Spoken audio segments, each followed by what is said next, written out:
पंडित की भविष्यवाणी सच होने को लेकर महाराजा और राज परिवार पूरी तरह से कॉन्फिडेंट थे।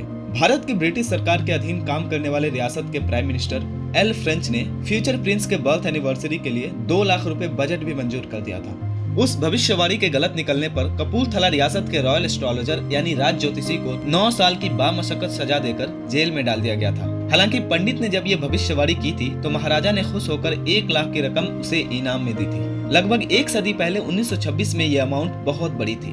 पंडित की बदकिस्मती थी कि उसकी कैलकुलेशन गलत निकली और उस पर और उसके परिवार पर बहुत बुरी गुजरी। दोस्तों, आगे बढ़ने से पहले इस वीडियो को लाइक और इस चैनल को सब्सक्राइब प्लीज कर दें।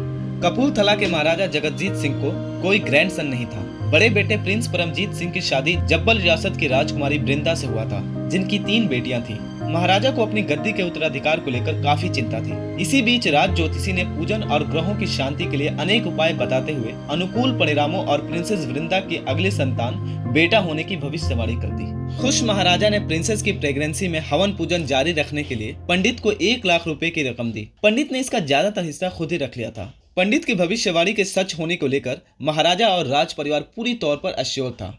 रियासत के प्राइम मिनिस्टर एल फ्रेंच, जिसकी सर्विसेज भारत के ब्रिटिश सरकार के अधीन थी, उसने भावी राजकुमार के बर्थ एनिवर्सरी के लिए 2 लाख रुपए का बजट भी मंजूर कर दिया था। महल और राजधानी को रंग बिरंगी बिजली के झालरों से सजाने का इंतजाम किया गया। कलकत्ता से बढ़िया आतिशबाजी मंगाई गई। पौ फटते ही प्रिंसेस को बेटा होने पर जनता को जानकारी देने के लिए 101 तोपों की सलामी का इंतजाम पक्का किया गया। कई दिनों तक नाच गाने, राग रंग और लजीज पकवानों की बड़ी दावतों की तैयारी थी। प्रिंसेस जिस रात औलाद को जन्म देने वाली थी, उस रात पूरा महल खुशियों से गुलजार था। महाराजा, महारानी, राज ज्योतिषी, राज परिवार के लोग, प्राइम मिनिस्टर सहित रियासत की पूरी कैबिनेट और अनेक रियासतों और संस्थानों के डेलीगेशन कामना के लिए इकट्ठे थे। पंजाब के गवर्नर, भारत सरकार के कुछ बड़े अफसर और रियासत के ब्रिटिश रेजिडेंट खास मेहमानों के तौर पर इस मौके पर मौजूद थे। लेकिन इन तमाम लोगों को वो खबर नहीं मिलने वाली थी जिसकी उम्मीद में महाराजा ने उन्हें इस मौके पर इकट्ठा किया था। ज्योतिषी के प्रिडिक्शन को झुठलाते हुए प्रिंसेस वृंदा ने 17 जुलाई 1926 को सुबह 3:30 बजे अपनी चौथी बेटी को जन्म दिया।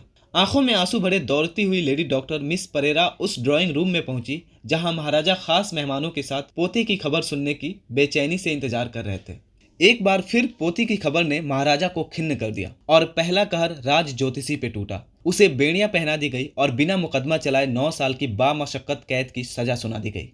अब जब महाराजा मायूस थे तो मेहमानों को भी वैसा ही कुछ दिखना और करना था। वे अपने ठिकानों को मुंह लटकाए वापस हो लिए। महल के सामने मौजूद भारी भीड़ फुसफुसाते हुए वापस हुई। महाराजा और महारानी अपने कमरों में कैद हो गए। दरबार ने 40 दिन तक मातम मनाया। महाराज की मायूसी की वजह थी कि हिंदू रियासतों के लिए लागू कानून के अनुसार बेटी राजगद्दी की उत्तराधिकारी नहीं हो सकती थी। महारानी भी उदास थी, लेकिन राज ज्योतिषी के जेल में डाले जाने को लेकर और भी परेशान थी। उन्होंने दीवान जर्मनी दास को बुलाया, कहा कि ईश्वर का पहले से ही इस राज परिवार पर श्राप है।